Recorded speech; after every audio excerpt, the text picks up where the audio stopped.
sean bienvenidos nuevamente. Vamos a hablar ahora de las leyes de Newton.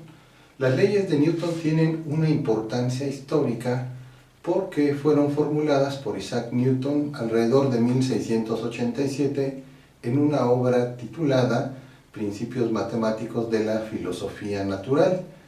Esta obra es relevante no solo por los principios que Newton establece ahí, sino porque también el modo de deducir las expresiones y la formación de principios de la física, pues es una tarea sintética que le dio la fama a Newton, y de esta manera Newton establece formalmente, en el formalismo lógico-matemático, la ciencia de la mecánica, o sea, la ciencia del movimiento.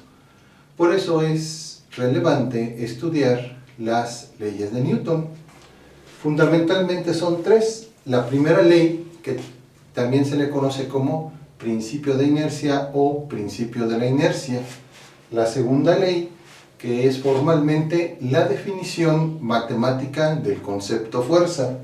Y la tercera ley, que es el principio de acción y reacción entre los cuerpos.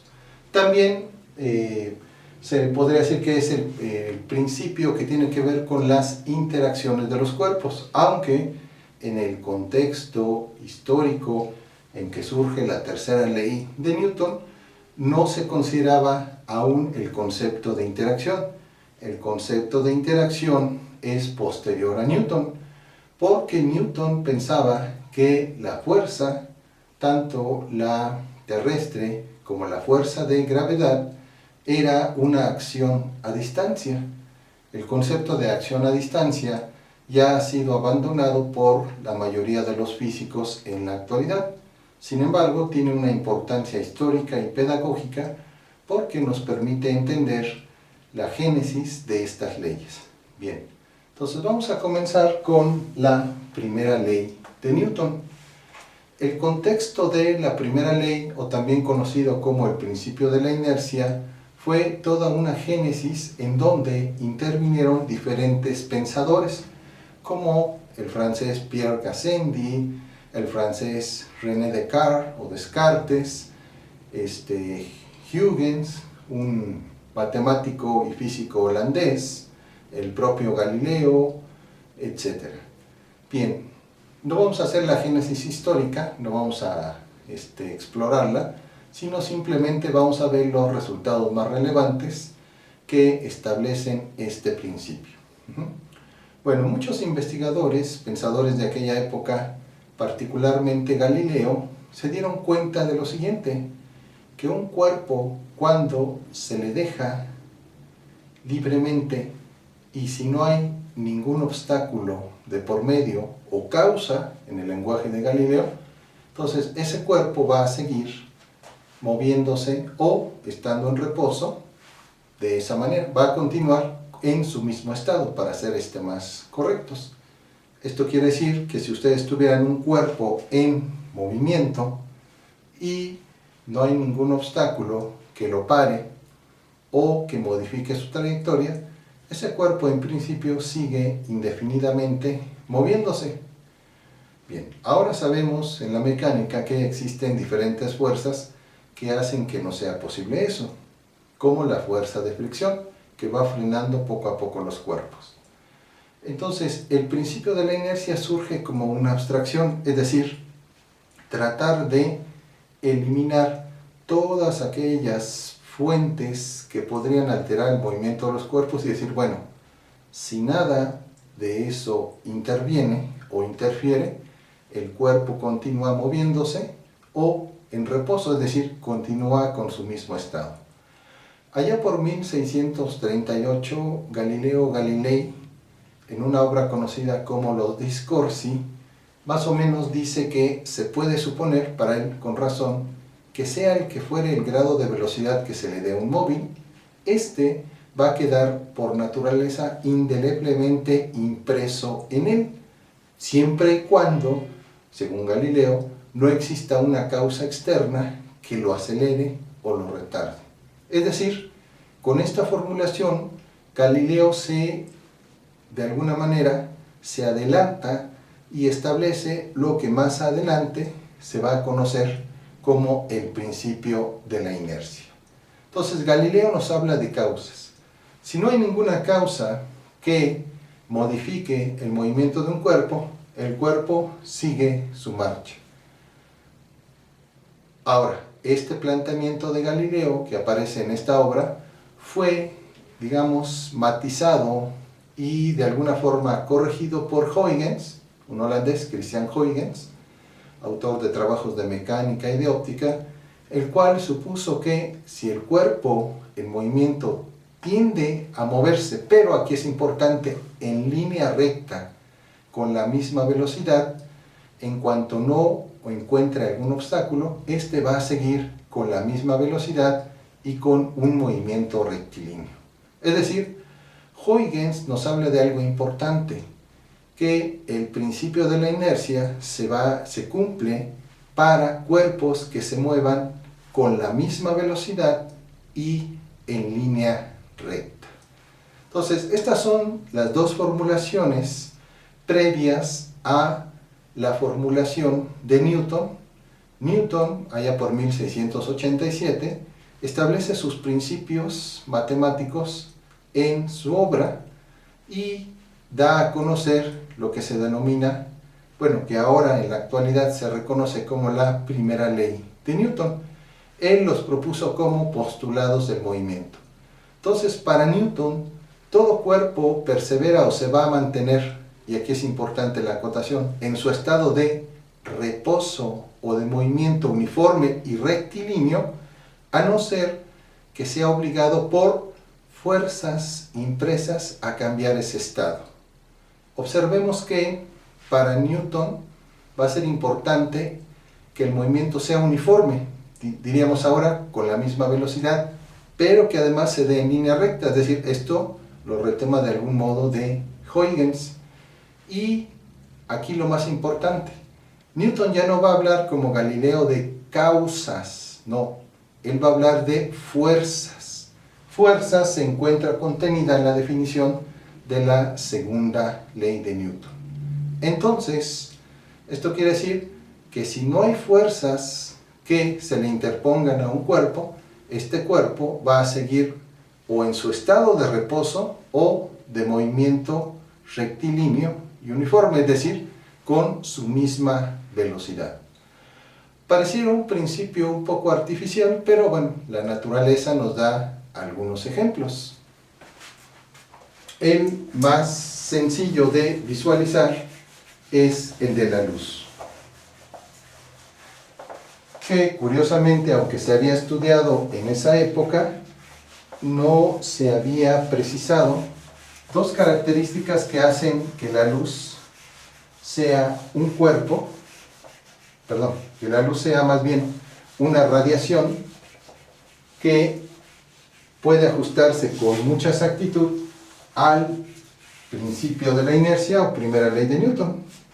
Sabemos que si emitimos, por ejemplo, de un apuntador láser o de una lámpara, un rayo de luz, este viaja en línea recta y la luz traza una de las mejores líneas rectas.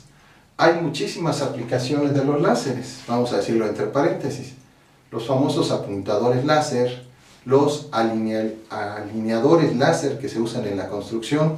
De hecho, para medir distancias con mucha precisión, dado que su trayectoria, podemos decir, es casi o perfectamente rectilínea, se utilizan láseres. Así, por ejemplo, la distancia de la Tierra a la Luna que se ha obtenido con mayor precisión es usando un láser que se refleja en unos espejos que dejó una de las misiones que fueron a la Luna, regresa ese haz y entonces, sabiendo cuál es la velocidad de la luz y dividiéndolo por el tiempo, la mitad del tiempo que tarda en ir y en reflejarse en el espejo ese haz láser, se calcula con bastante precisión la distancia de la Tierra a la Luna. Bien, entonces la luz viaja con una velocidad aproximada de 300.000 kilómetros por segundo. Es algo menos en realidad que este valor, pero vamos a redondearlo. Y viaja en forma rectilínea. Si recordamos, un cuerpo que se mueve con una rapidez constante y viaja en forma rectilínea, describe un movimiento rectilíneo uniforme. Son las dos condiciones que vimos en una cápsula de video anterior para el movimiento rectilíneo uniforme. Por lo tanto, sí, la luz es un buen ejemplo de movimiento rectilíneo uniforme. Ahora, si queremos aplicar la primera ley de Newton o principio de la inercia, para la luz también es válido. Vamos a suponer ahora que la fuente de luz no sea un apuntador láser, sino una estrella pues lejanísima que está por allá a miles de años luz. La luz que emite esta estrella en principio es isotrópica. ¿Qué quiere decir eso? Que viaja en todas direcciones. Por lo tanto, vamos a suponer que aunque esta distancia esté a varios años luz del planeta Tierra, en algún momento después de cientos, miles o millones de años, una serie de haces de luz llega hasta un observador que está en la Tierra. Y de hecho eso pasa de continuo, por eso podemos ver la luz de las estrellas y de otros cuerpos celestes. Por lo menos tenemos la seguridad de que aproximadamente ese rayo de luz pues ha llegado a la Tierra sin ningún obstáculo. ¿Por qué podemos suponer esto? Bueno, porque si se hubiera interpuesto algún obstáculo, un gran planeta, una masa gaseosa, etc., pues sencillamente aquí se hubiera detenido. Si el cuerpo no es transparente, quizá en una formación de gas pasaría el haz disminuyendo su velocidad y después retomaría su velocidad normal de 300.000 kilómetros por segundo, de lo que nos informan, por ejemplo, los astrónomos, que cuando la luz pasa a un medio más denso, generalmente disminuye su velocidad, cambia a veces de trayectoria y cuando sale, pues sigue con movimiento rectilíneo y a la misma velocidad. Pero si se hubiera topado con un cuerpo opaco, pues entonces sencillamente aquí se detiene la luz y ya no llega hasta el observador. Es algo muy común que pasa en los eclipses. Por un momento, la luz del sol, la luna lo cubre y ya no llega hasta nosotros por breves momentos. Entonces, eso quiere decir que con bastante aproximación podemos suponer que ese rayo de luz ha viajado pues casi en línea recta, aunque la teoría de la relatividad corrige y dice que como el universo es curvo, pues en realidad es una línea geodésica, no una línea recta. Pero bueno, con bastante aproximación diremos que ha viajado, ha mantenido su velocidad y su trayectoria. Entonces, esto significa que la luz, mientras no la detenga ningún obstáculo, sigue su trayectoria. Si este haz de luz llega a la retina de un astrónomo, de una persona, o al lente de un telescopio, pues esa serie de fotones, de haces de luz, ahí se queda. Obviamente pues no se extingue la estrella porque emite miles y millones de fotones cada segundo, pero por lo menos estos se quedaron ya en la retina, en el cerebro, o en una placa fotográfica o en un archivo digital de un astrónomo que esté haciendo la observación. Ahí se detuvo. Pero si no existiera ni la Tierra, ni el astrónomo, ni la persona que mirase esa estrella en ese momento, esos haces de luz continuarían su trayectoria rectilínea y a la misma velocidad. Esa es la esencia de la primera ley de Newton que nos da con bastante aproximación la luz. Repito, porque mantiene una trayectoria aproximadamente rectilínea, porque viaja a una velocidad constante. ¿Por qué digo aproximadamente rectilínea? Bueno, aunque no es el tema de nuestro curso, a principios del siglo, Einstein descubrió que en realidad, cuando un haz de luz de una estrella o de otro objeto pasa por las inmediaciones de un planeta, en realidad se curva un poco dependiendo de la masa del planeta. Es una curvatura pequeña si los cuerpos son de masa pequeña, pero en estrellas supergigantes esta deflexión, o sea, esa desviación, sí es significativa. Pero bueno, sin recurrir a cuestiones de la teoría de la relatividad, entonces la luz es un buen ejemplo de principio de la inercia. Ilustra bien el principio de la inercia de Newton porque, repito, viaja a velocidad constante y además en trayectoria rectilínea. Pero esto de la luz, que es lo más sencillo de visualizar, se puede en principio, según Newton, generalizar para cualquier cuerpo. Vamos ahora a un caso en que tuviéramos una Tierra, un planeta, pues perfectamente esférico, lo cual pues es geológicamente muy difícil, porque hay mares, hay depresiones, hay valles, hay montañas, etc. Pero si ustedes estuvieran en la superficie de ese planeta, imagínense que como el famoso Principito, ¿no?, que está solito en su planeta, y que ustedes tuvieran un balón de fútbol. Ese planeta, suponemos, es esférico, o casi esférico, que ustedes estuvieran ahí como el Principito y patearan ese balón. Suponiendo que este planeta no tenga valles, depresiones, y que además no exista la fuerza de fricción, ese planeta, entonces, al ustedes patear el balón, tendría en diferentes momentos una bola, aparte del Principito parado ahí, rodando, moviéndose,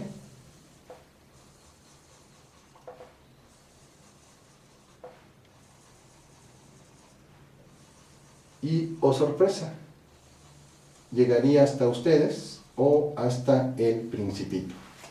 Repito, sin considerar fuerza de fricción, sin considerar valles, superficies, accidentes, montañas que bloquearían su camino, hundimientos, depresiones, etcétera, que harían que se quedara ahí la bola. Entonces, esa es otra forma de considerar el principio de la inercia. Es decir, que mientras no haya un obstáculo, aunque Newton ya hace la precisión, mientras no exista una fuerza que detenga o cambie la trayectoria de ese objeto va a seguir su movimiento con la misma velocidad. Dicho técnicamente, va a continuar en su mismo estado de movimiento. Entonces, ese estado de movimiento puede ser tanto el reposo como un movimiento con velocidad constante. Aquí es importante destacar que debe ser con velocidad constante, si no cambian las condiciones del principio de la inercia. Entonces, esto es, en esencia, la primera ley de Newton, o también conocido como el principio de la inercia. La formulación que Newton es, repito, la siguiente. Decía Newton que todo cuerpo persevera o se mantiene en su estado de reposo o de movimiento uniforme, es decir, velocidad constante, y rectilíneo, trayectoria rectilínea, a no ser que sea obligado por una fuerza, él le llamaba fuerza impresa, a cambiar ese estado. Entonces, en ausencia de fuerzas, podemos decirlo,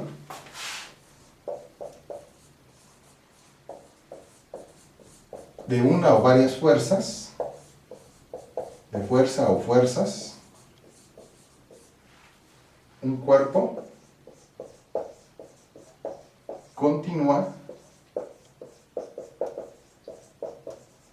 con su mismo estado de movimiento. Ya dijimos que estado de movimiento puede ser reposo o movimiento con una velocidad constante. De igual manera, si ahora lo aplicamos a cuerpos estáticos, también es válida en principio la primera ley de Newton. Vamos a suponer que del techo cuelga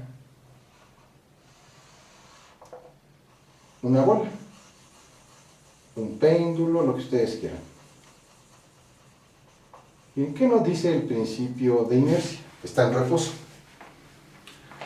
Que si no hay ninguna fuerza externa, por ejemplo, una corriente de viento demasiado intensa para moverlo, o sea, en ausencia de ese tipo de fuerzas, de alguien que llegue y empuje la bola, o alguien que produzca algún golpe en el techo y la oscilación se transmita a la bola y de alguna forma la mueva, o que no se rompa la cuerda, o que no se caiga el techo, o que no haya un temblor, un sismo que mueva la bola va a permanecer indefinidamente en ese estado mientras no haya una fuerza, persona, temblor, viento, etcétera, que modifique su estado y por lo tanto va a permanecer ahí indefinidamente. Indefinidamente no es eternamente.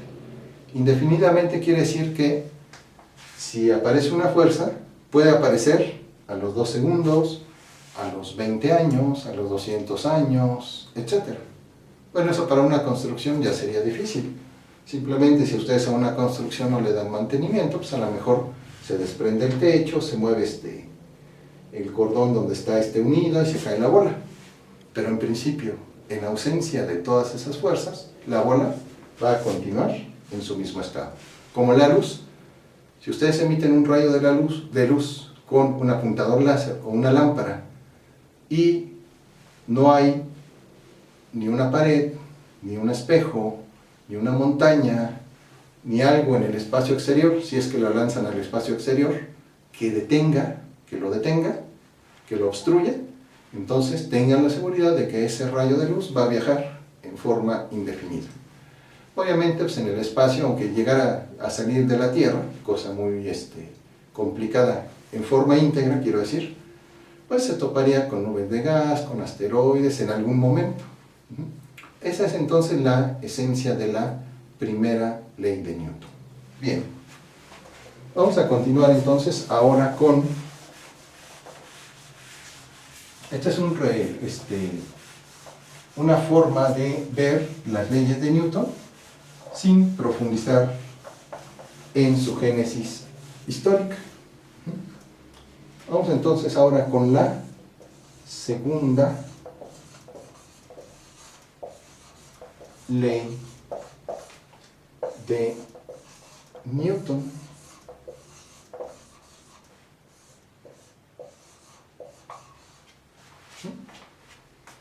Para entender la segunda ley de Newton, tenemos que recurrir a un concepto que ya introdujo el propio Newton en la primera ley, al concepto de fuerza.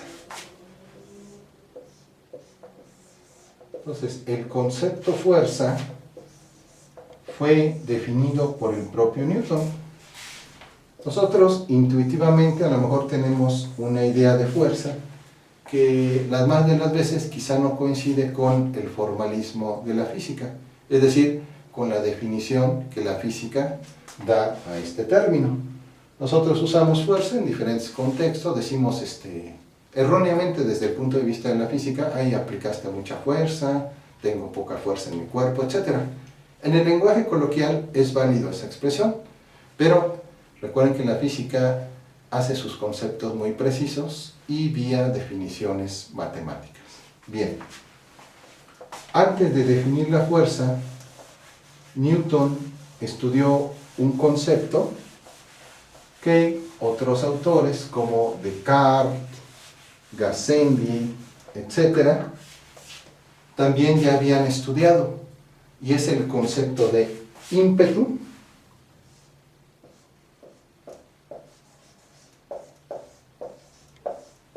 o también llamado cantidad de movimiento.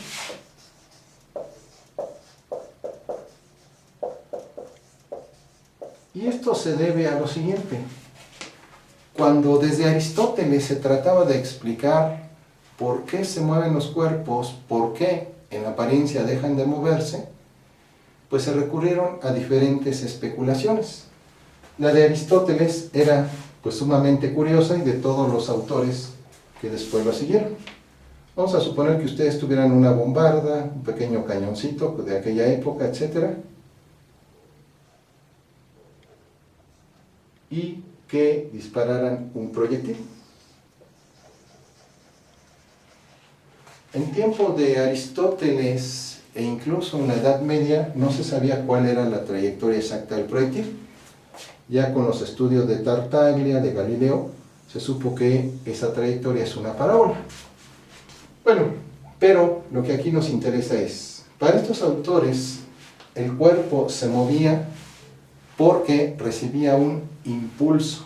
Ese impulso entonces, decían ellos, esto es histórico, esto ya no es válido en la actualidad porque ya se interpreta de otra manera. Pero ellos decían que cuando a la bala de cañón se le daba un impulso, entonces el cuerpo se iba a mover mientras conservara o mantuviera ese impulso. Pero una vez agotado ese impulso, estoy haciendo énfasis para estos autores, entonces el cuerpo, al acabarse el ímpetu o impresión de movimiento que había recibido, se caía, o sea, descendía. Ímpetu viene del latín ímpetus, sin acento, que significa impresión, impresión de movimiento. Entonces el ímpetu era una impresión de movimiento, es decir, algo que se le daba o se le imprimía al cuerpo. Así como cuando algo se imprime en la imprenta, es que, vamos a decirlo así, se le da un golpe para que quede ahí sellado o marcado un texto.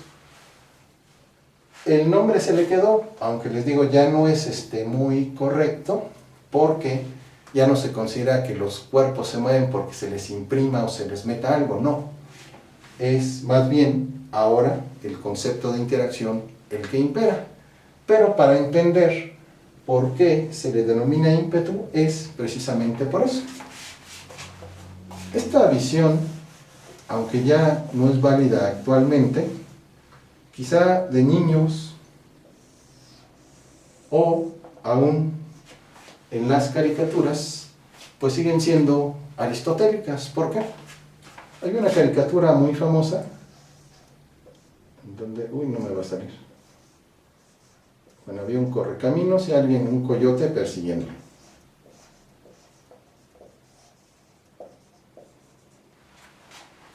Y entonces, correcaminos frenaba súbitamente, el coyote se seguía de largo y, oh sorpresa,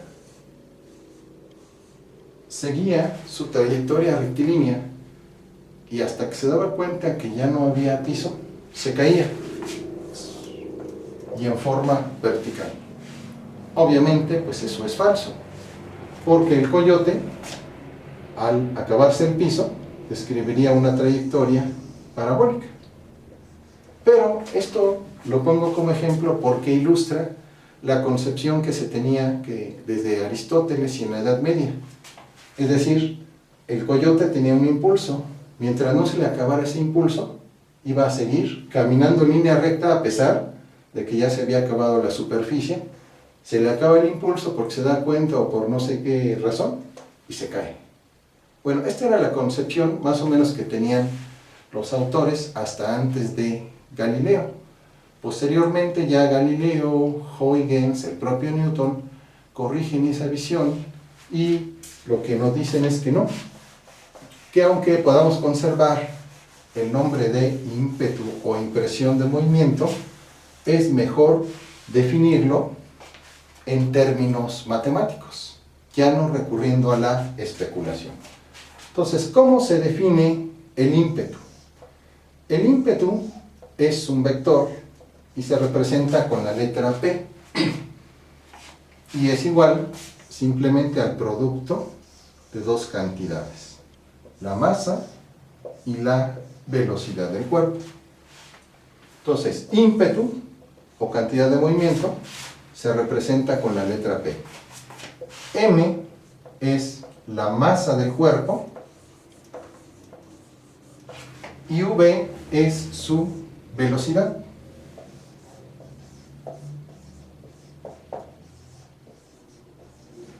Y entonces esta cantidad, definida como el producto de la masa y la velocidad, nos va a definir el ímpetu. Y el ímpetu entonces va a explicar por qué algunos cuerpos, diríamos el lenguaje moderno, interaccionan con más intensidad que otros. Ahorita vamos a ver algunos ejemplos de la aplicación práctica de esta cantidad. Pero entonces, Galileo, Newton, etcétera, y los físicos que siguieron posteriormente, abandonan la idea de que algo se le mete o se le imprime al cuerpo y que por eso se mueve. Cuando se le acaba, ese cuerpo se cae o deja de moverse. No.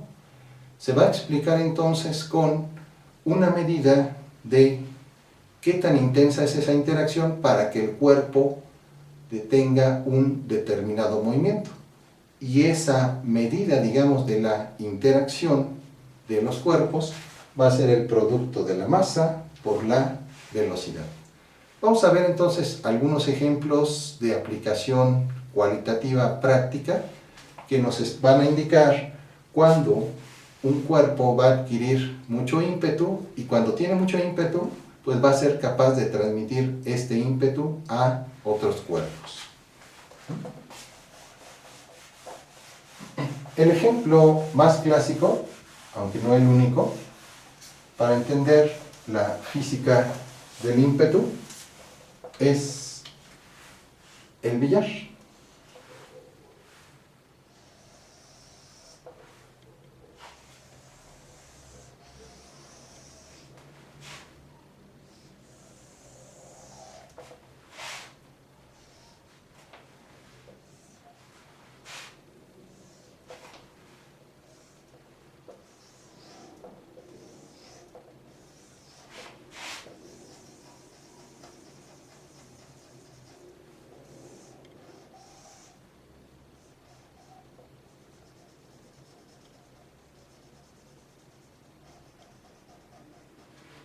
Sucede que los expertos en billar, la gente adulta, a muchos de ustedes son menores de edad y pues no han entrado en billar.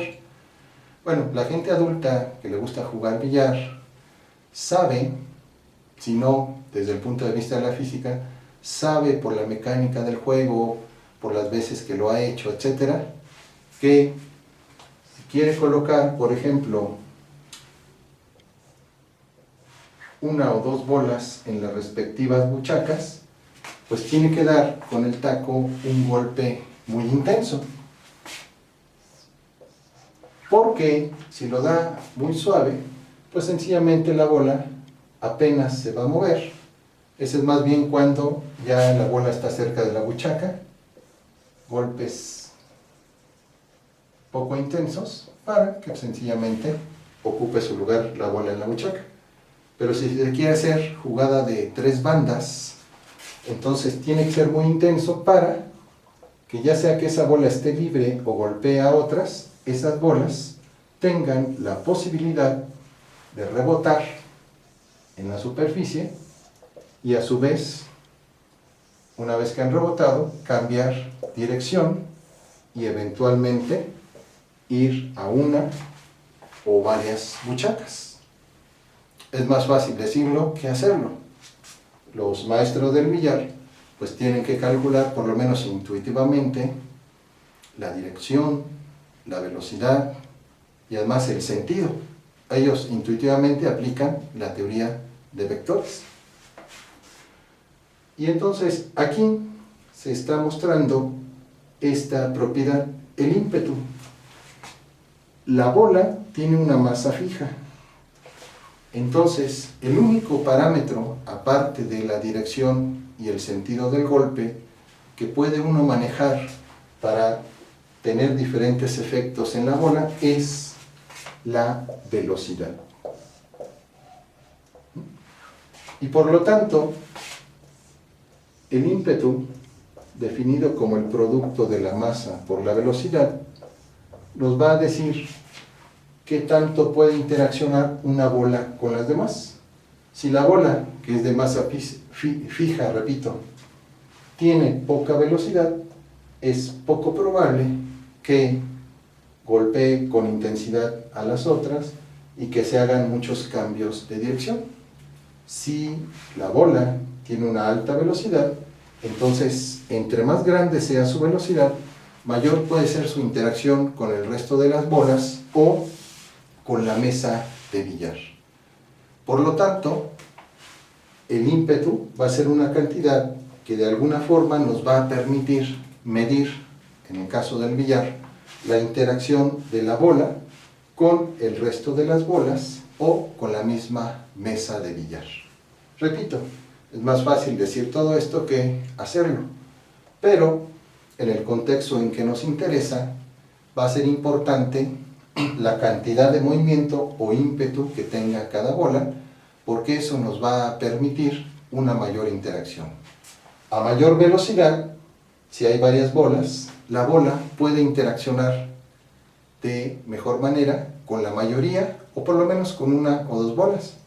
Si hacemos golpe de principiante y le damos una velocidad muy pequeña, pues apenas se van a mover las bolas. O sea, un ímpetu bajo va a indicar que va a haber poca interacción con el resto de las bolas. Un ímpetu alto va a implicar una velocidad mayor y entonces una mayor interacción con las bolas.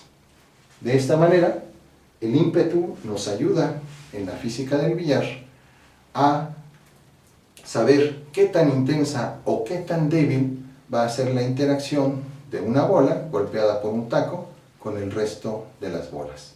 Repito, por última vez, también tiene que ver mucho el ángulo de aplicación, la zona donde ustedes golpeen la bola, etc. Porque dependiendo de la zona donde golpeen, pueden hacer que la bola gire o se deslice, o los grandes maestros del billar, por ejemplo, incluso pueden hacer que una bola salte. Pero bueno, esas son ya cuestiones de maestría en el billar, o de vagancia, según quieran verlo, ¿no? Bien, ese es un primer ejemplo de la utilidad del ímpetu para entender la interacción con otros sistemas. Vamos ahora a dos ejemplos extremos.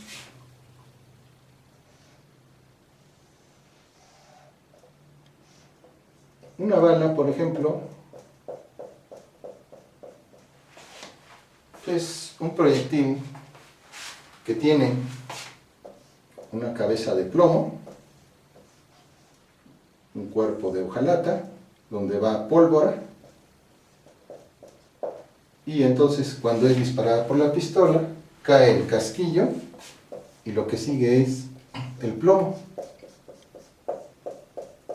Por eso en el lenguaje coloquial se dicen plomazos, lanzar plomazos, ¿no? Bueno, esta munición de plomo pues es de unos cuantos gramos, dependiendo del calibre de la pistola. Vamos a suponer que sean unos 20 gramos. Si ustedes tienen la punta del proyectil de una bala y la lanzan, pues a lo más, si lo hacen con una velocidad muy grande, pues le dará un moretón a la persona, nada más. No se recomienda lanzar ningún proyectil, sobre todo a la cara de las personas o a su cabeza. Pero, entonces, ¿cómo nos podemos explicar el efecto atroz que hace esta munición de 20 gramos cuando sale disparado de una pistola? Aquí viene el concepto de velocidad. En una pistola,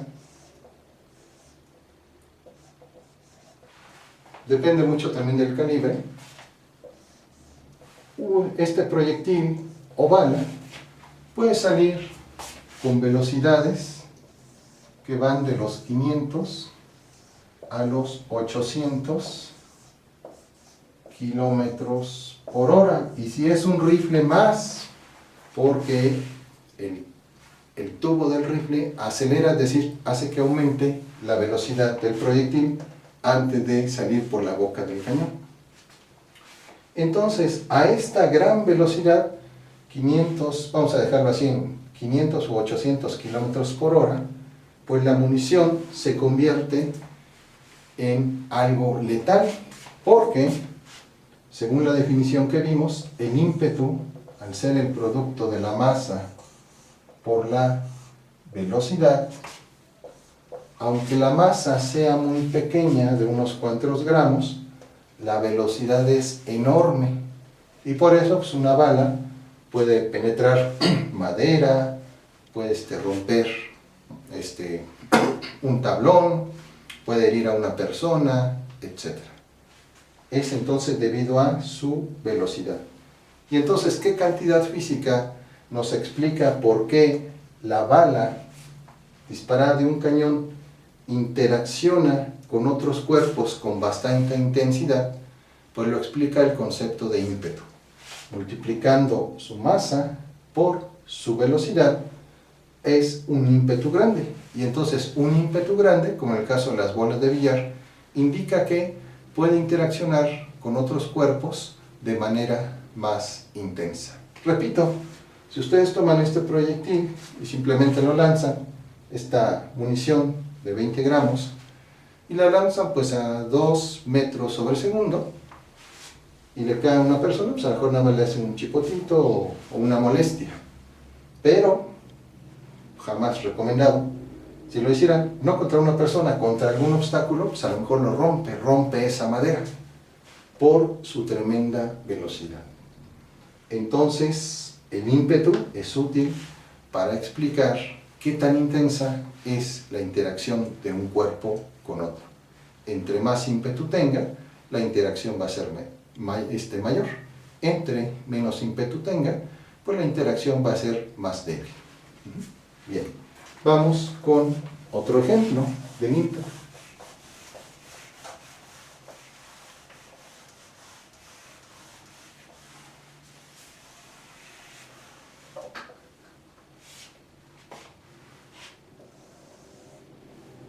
Imaginen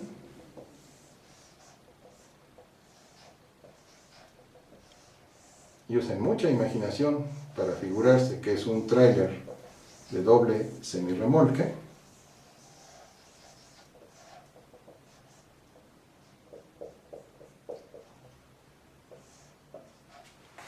pero que va a vuelta de rueda, por el tráfico, por lo que ustedes quieran. Una velocidad pues, de 2 kilómetros por hora. Sin embargo, si este tráiler se aproxima a una cucarachita o vehículo compacto,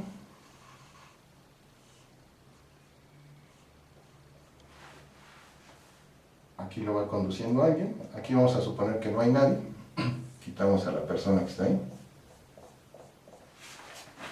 suponemos que está estacionado. Si este tráiler golpea al vehículo compacto, lo deshace. ¿Por qué? No podría decir, pero si va a una velocidad muy grande. Sí, pero a lo mejor acá son unas 30 toneladas de carga, unos 30.000 kilogramos, y aunque su velocidad sea muy baja, transmite, otra vez, un ímpetu grandísimo, porque ahora la masa es pequeña, pero la velocidad es muy grande. Y entonces, aunque la velocidad sea baja, el ímpetu total que va a transmitirse al carro es muy grande, y puede ser que pues, ese carro termine hecho papilla.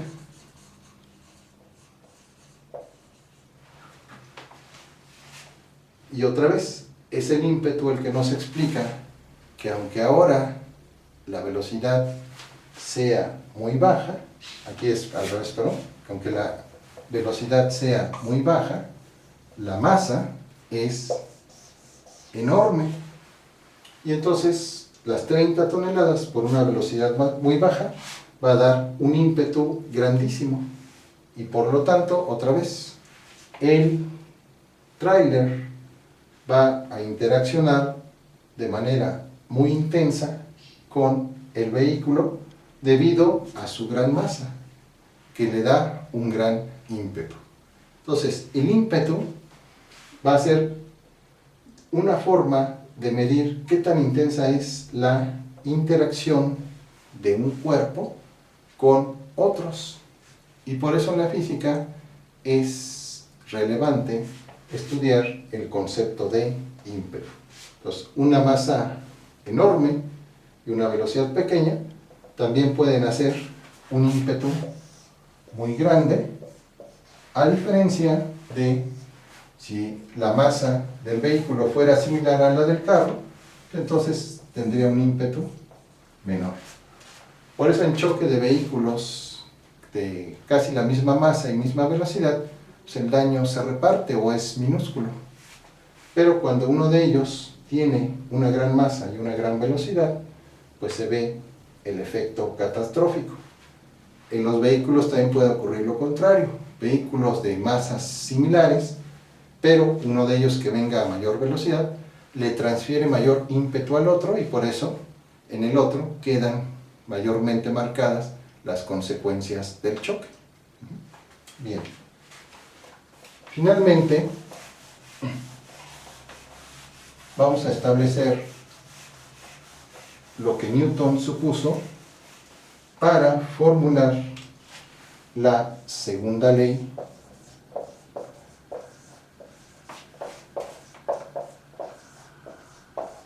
ahora conocida como segunda ley de Newton. Él lo anunció simplemente como un principio, un postulado del movimiento. Entonces, hicimos todo este preámbulo del ímpetu porque la segunda ley de Newton tiene que ver precisamente con el ímpetu. ¿Cómo formuló Newton la segunda ley? Bueno, él dijo que el cambio en la cantidad de movimiento es directamente proporcional a la fuerza. En simbología matemática, la fuerza, sabemos que es un vector, es directamente proporcional. Este símbolo se usa en matemáticas para denotar que una cantidad es directamente proporcional a otra. Entonces, la fuerza, según Newton, es directamente proporcional al cambio que experimenta el ímpetu. En lenguaje moderno, recuerden que usamos el operador delta para representar un cambio en las variables, en este caso en la variable ímpetu.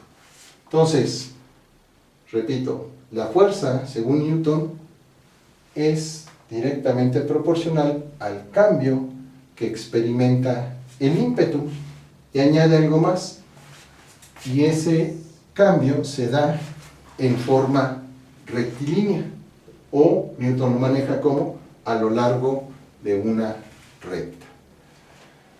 Posteriormente se descubrió que, bueno, el ímpetu es un principio más general, pero así está en la formulación de Newton.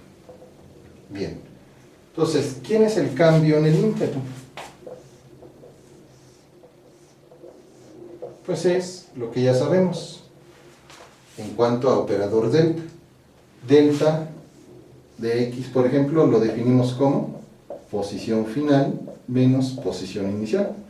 Por lo tanto, delta p, que así se lee, o cambio en el ímpetu va a ser igual al ímpetu final menos el ímpetu inicial. Este va a ser entonces el cambio en el ímpetu. Entonces Newton dijo que la fuerza, esa que aparece ya desde la primera ley de Newton, la va a definir ahora matemáticamente como, bueno, va a decir que es directamente proporcional al cambio que experimenta el ímpetu. Correcto. Bien. Newton no lo menciona, pero se deduce que este cambio, como nosotros hemos visto, los cambios en la posición, en la velocidad, siempre se dan con respecto al tiempo. Es decir, no cambia de un ímpetu final a un ímpetu inicial de manera instantánea, no. Transcurre entre este cambio, es decir, de que si el cuerpo tenía un ímpetu inicial, transcurre cierto tiempo, que vamos a llamar delta t, en que ese cuerpo tenga un ímpetu final.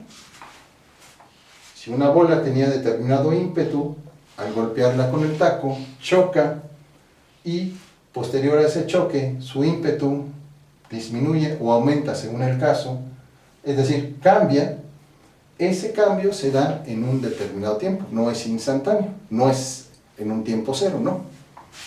Entonces, la definición formal de la fuerza es que la fuerza es igual al cambio que experimenta el ímpetu de un cuerpo en función del tiempo.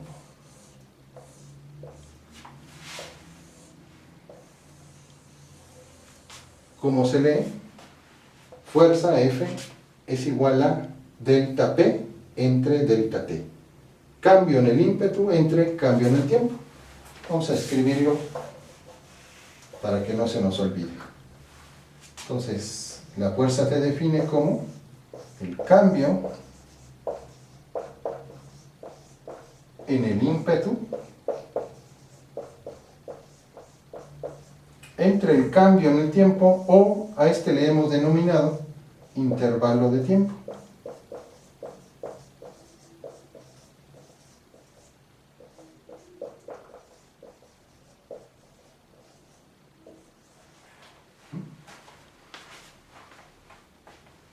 Entonces, en el tiempo que se da este cambio, la división de este cambio de ímpetu entre ese tiempo nos va a dar la fuerza. Y para ser formales, vamos a decir que es la fuerza media. Porque también hay, así como en la velocidad media, la aceleración media, hay velocidad y aceleración instantáneas, en la fuerza también. No es tema de este curso, sino lo verán algunos de ustedes en los que tomen física 3, cálculo diferencial, que la fuerza formalmente se define como la derivada del ímpetu entre la derivada del tiempo, o la derivación con respecto al tiempo, para ser más formales, del ímpetu. Pero este es ya con el concepto de derivada. Y esta sí, con este concepto ya es la fuerza instantánea. Entonces, como nosotros no tenemos las herramientas del cálculo diferencial, vamos simplemente a definir que la fuerza media es el cambio delta P que experimenta el ímpetu en función del tiempo, o en un intervalo de tiempo. Bien. Ahora vamos finalmente para la segunda ley de Newton, a ver quién es este cambio en el tiempo y quién es el cambio en el ímpetu. Dijimos que es el ímpetu final menos el ímpetu inicial. Sabemos que el ímpetu es el producto de la masa por la velocidad. Por lo tanto, Y aquí viene la primera suposición. Si la masa es constante, entonces podemos escribir lo siguiente. Si no, hay que hacer otra modificación. Que el ímpetu final es igual a la masa por la velocidad final. Y que el ímpetu inicial es igual a la masa por la velocidad inicial. ¿Qué quiere decir esto? Que la masa se mantiene constante, por lo tanto no vamos a hablar de masa inicial y masa final. Regresemos al ejemplo de las bolas de billar. Ahí, aunque ustedes golpeen la bola, antes, durante y después del golpe con otras bolas, la bola no cambia de masa, sino se rompería. Hay sistemas donde la masa no se mantiene constante. Piensen en un cohete por etapas. El cohete despega y una de las etapas se desprende cuando se agota el combustible y cae. Es decir, la masa inicial del cohete no es la misma que en sus diferentes etapas, cuando va ascendiendo. Entonces, esos son sistemas de masa variable y también se puede aplicar la segunda ley de Newton, pero en otra forma. Entonces, aquí nuestra restricción es que la masa sea constante. Porque si no, entonces tenemos que hacer otra formulación para escribir la segunda ley de Newton. Entonces ya tenemos quién es delta P, ya lo podemos calcular. Delta P es ímpetu final menos ímpetu inicial, es decir, masa por velocidad final menos la masa por la velocidad inicial. Observemos que la masa es un factor común. Lo saco. Masa por velocidad final menos velocidad inicial. Y entonces ya puedo escribir fuerza es el cambio que experimenta el ímpetu en función del tiempo. Y entonces escribo masa por velocidad, la diferencia de la velocidad final y la velocidad inicial entre el tiempo, cambio en el tiempo, tiempo final menos tiempo inicial. Recordemos que para el tiempo también aplica lo mismo. Delta T, ¿quién es? Es el tiempo final menos el tiempo inicial. Observemos lo que voy a encerrar entre este corchete. ¿Quién es ese cociente? Velocidad final menos velocidad inicial, entre tiempo final menos tiempo inicial. Bueno, pues basta recordar lo que vimos en videos anteriores relativo al concepto de aceleración media. La aceleración media dijimos que es el cambio que experimenta la velocidad en un intervalo de tiempo. Por lo tanto, el cambio en la velocidad es la velocidad final menos la velocidad inicial entre el tiempo final menos el tiempo inicial.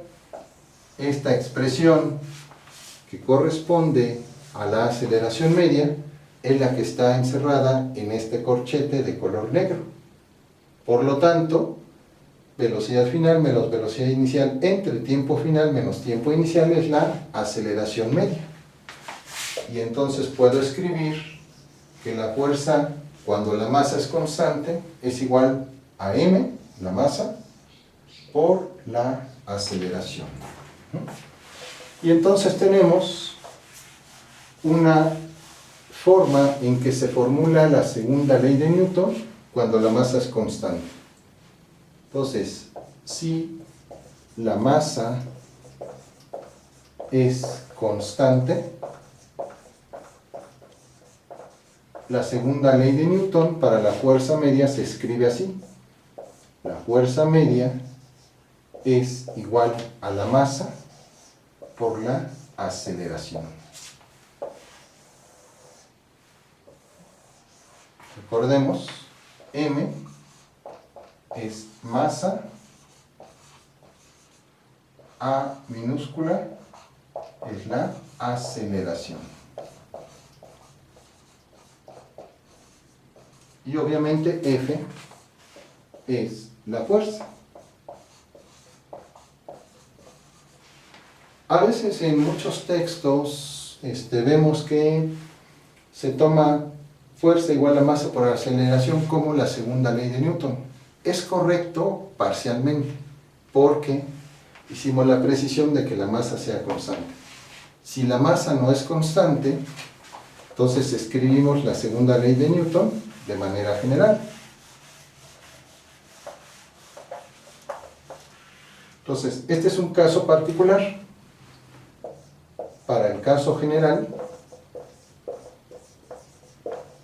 y eso significa que la masa puede variar, o la velocidad, o ambas. Entonces, para el caso general, la segunda ley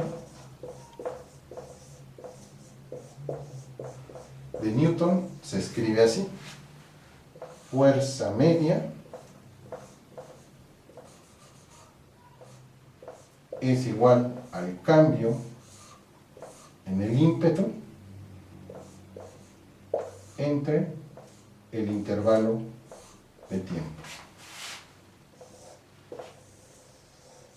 Este es, insisto, el caso general. El caso general se aplica cuando no tenemos la garantía de que la masa sea constante. Este ejemplo lo podemos aplicar para calcular la fuerza, por ejemplo, en la bola de billar, sabiendo cuál es la velocidad antes y después, porque con eso y el tiempo podemos conocer la aceleración. Pero, si tuviéramos un sistema más complejo, en donde puede cambiar la masa o la velocidad y la masa, entonces tenemos que aplicar esta expresión. Hay sistemas también donde la velocidad aproximadamente se mantiene constante, no necesariamente constante, y lo que cambia es la masa.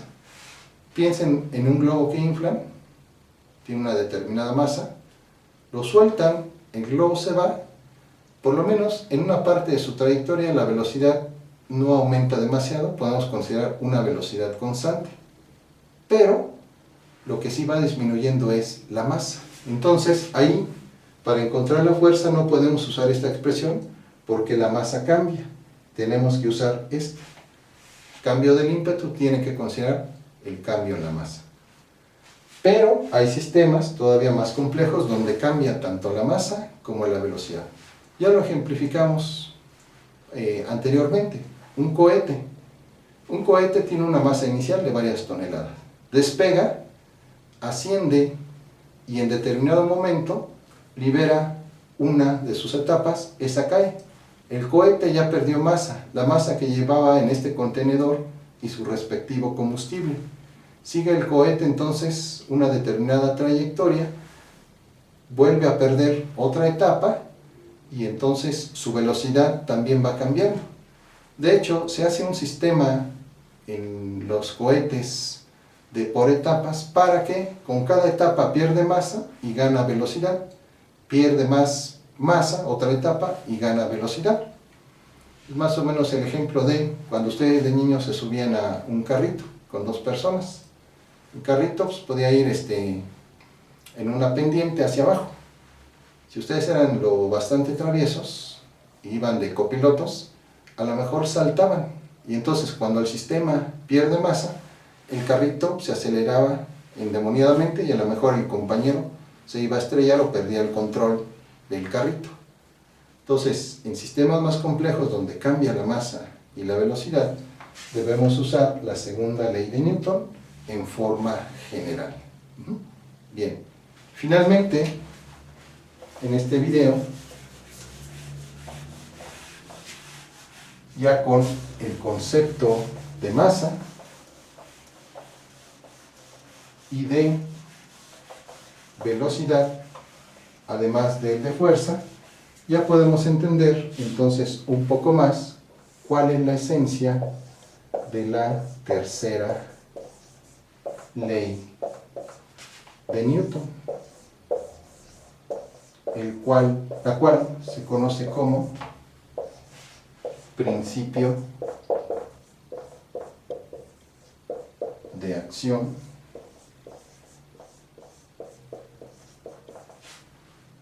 y reacción.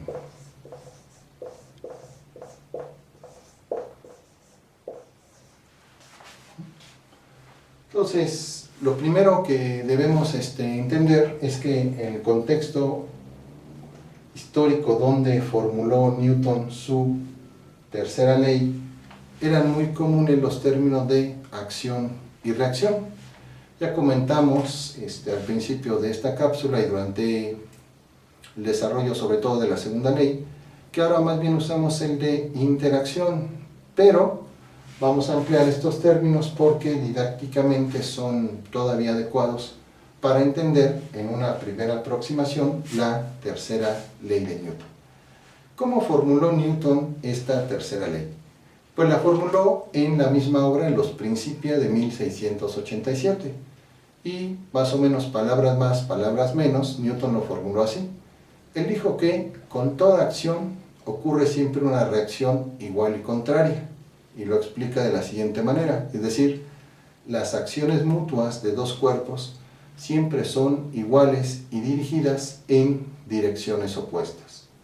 Vamos ahora a tratar de entender esquemáticamente cuál es este principio o tercera ley de Newton. Y para eso vamos a introducir lo que ya vimos, el concepto fuerza, que vimos en la segunda ley. Por eso la segunda ley es como la base para entender tanto la primera como la tercera ley de Newton. Recuerden que la primera ley decía que si no había una fuerza externa, el cuerpo continuaba en su mismo estado de movimiento, es decir, en reposo o en movimiento. Entonces, algo que también debemos de saber de la fuerza es que, como es una magnitud vectorial, tiene un módulo, es decir, un tamaño, una dirección y un sentido. Es decir, la fuerza como vector o magnitud vectorial va a tener un tamaño que se representa así, una dirección dada por el ángulo y un sentido.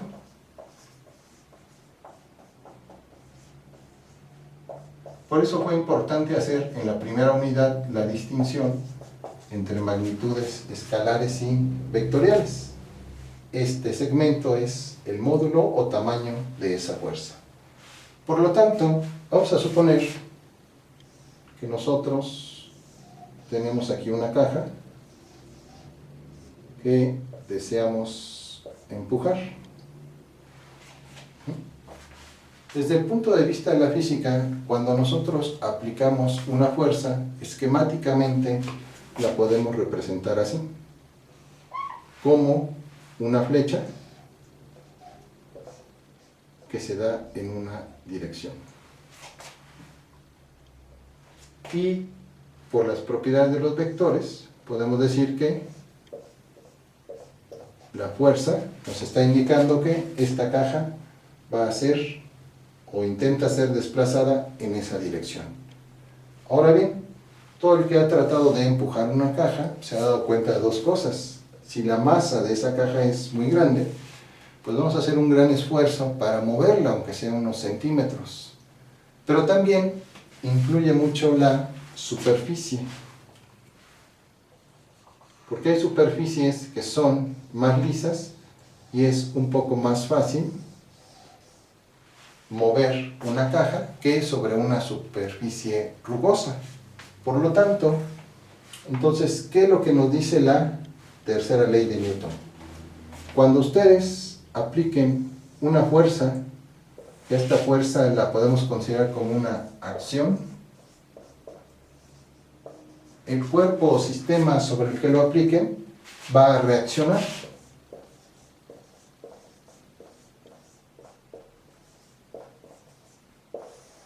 ¿Cómo? Pues con otra fuerza. ¿Y qué nos dice Newton? ¿Cómo es esa fuerza?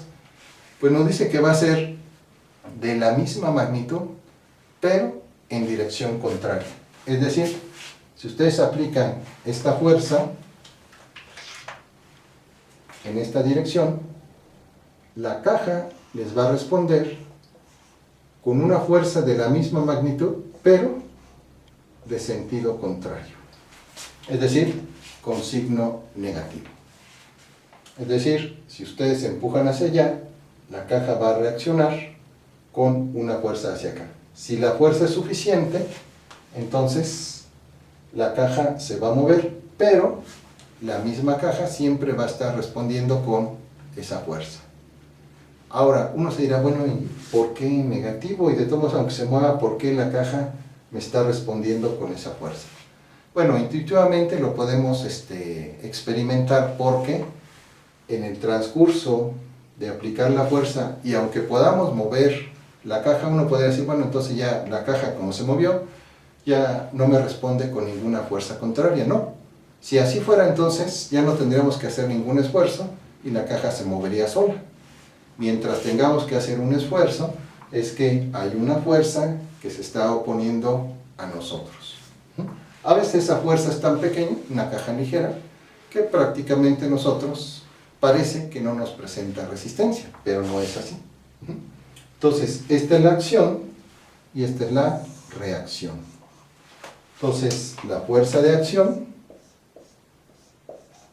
empujar una caja, va a ser igual a la fuerza de reacción, pero con sentido negativo, con signo negativo. Aunque si calculáramos el módulo de esos vectores, el módulo, recordemos que el módulo es una distancia, esas sí son iguales. El módulo es igual. Eso es lo que nos dice la tercera ley de Newton, que a toda acción corresponde, a toda fuerza de acción corresponde una fuerza de reacción de la misma magnitud, pero de sentido contrario, o sea, con signo negativo. Vamos a ver otro ejemplo.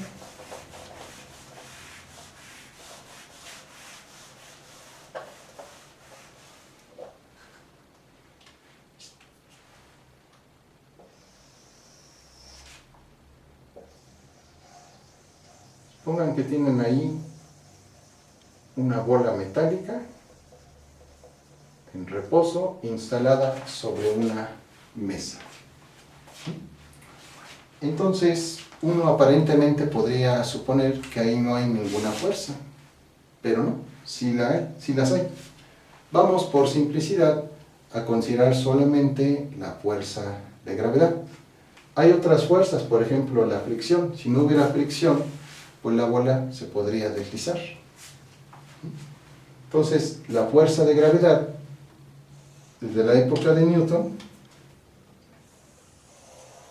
se sabe que todo cuerpo de cierta masa experimenta una fuerza de gravedad. Entonces vamos a cuantificarla, no es difícil, es sencillamente la masa por la constante de aceleración gravitacional. Vamos a dejarlo simplemente en fuerza de gravedad. Entonces, esa fuerza va dirigida hacia abajo.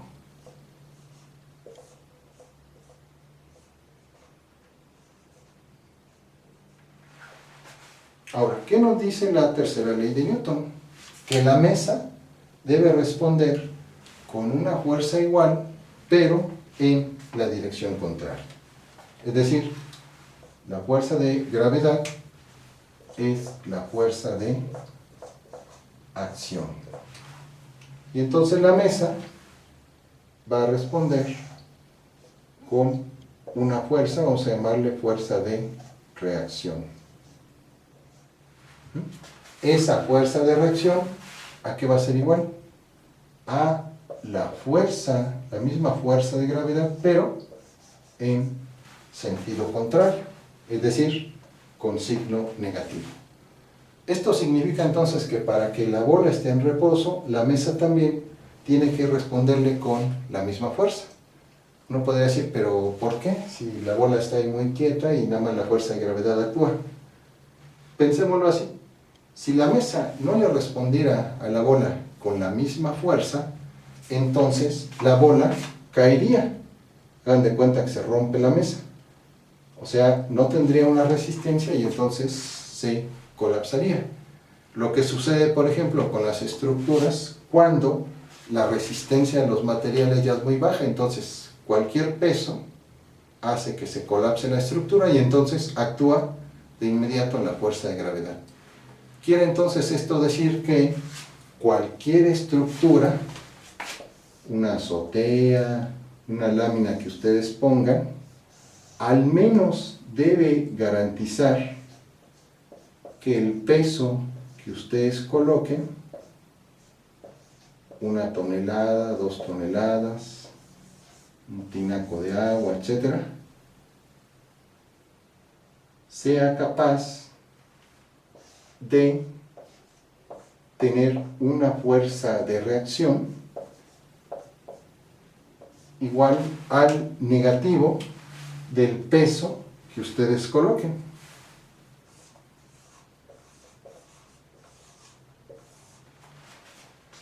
Si colocan 10 toneladas, deben garantizar que ese material, al menos esas 10 toneladas, les envíe como fuerza de reacción.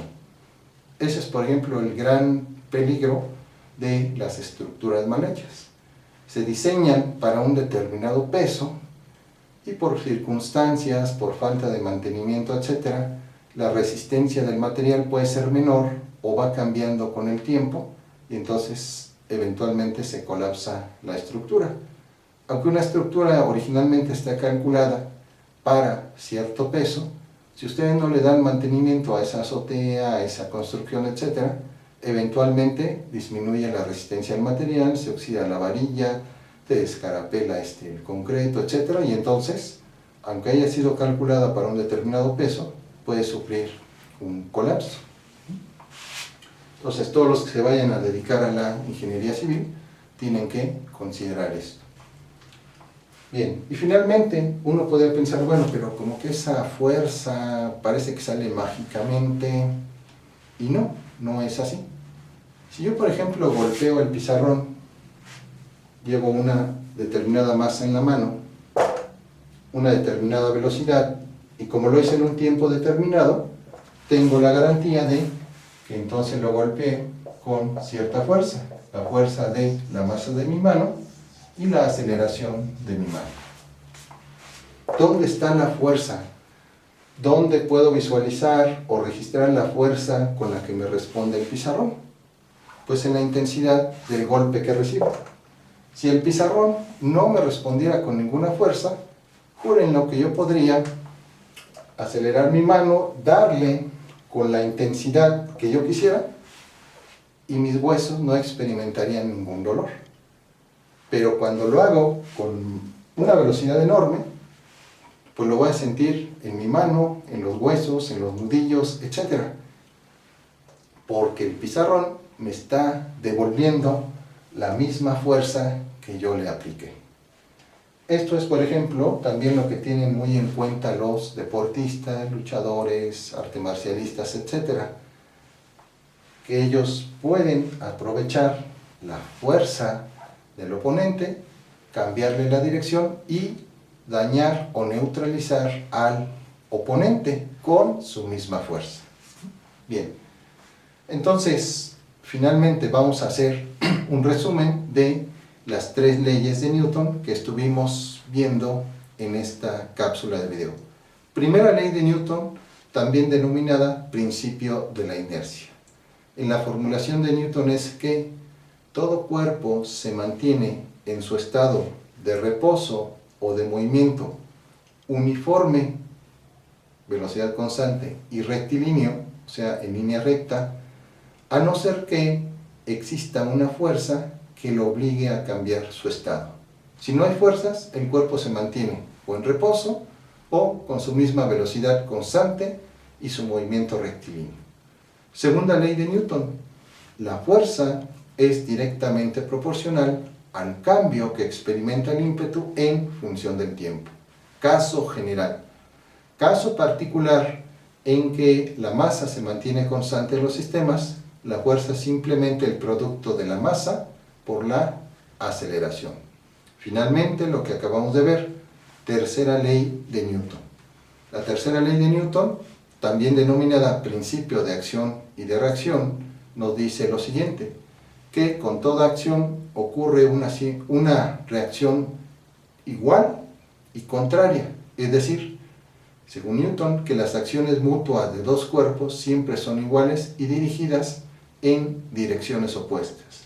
En lenguaje moderno, podríamos decir lo siguiente, si aplicamos una determinada fuerza a un cuerpo o sistema, este cuerpo o sistema nos devuelve la misma fuerza, pero con signo negativo, es decir, en sentido contrario. Esas son las tres leyes de Newton que junto con la ley de gravitación universal que veremos posteriormente, son los pilares que dejó Newton para establecer la ciencia de la mecánica.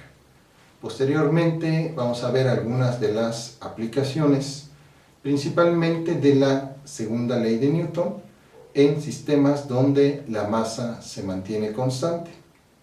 Y entonces, bueno, gracias por su atención, esto es todo y nos vemos en la siguiente cápsula de video.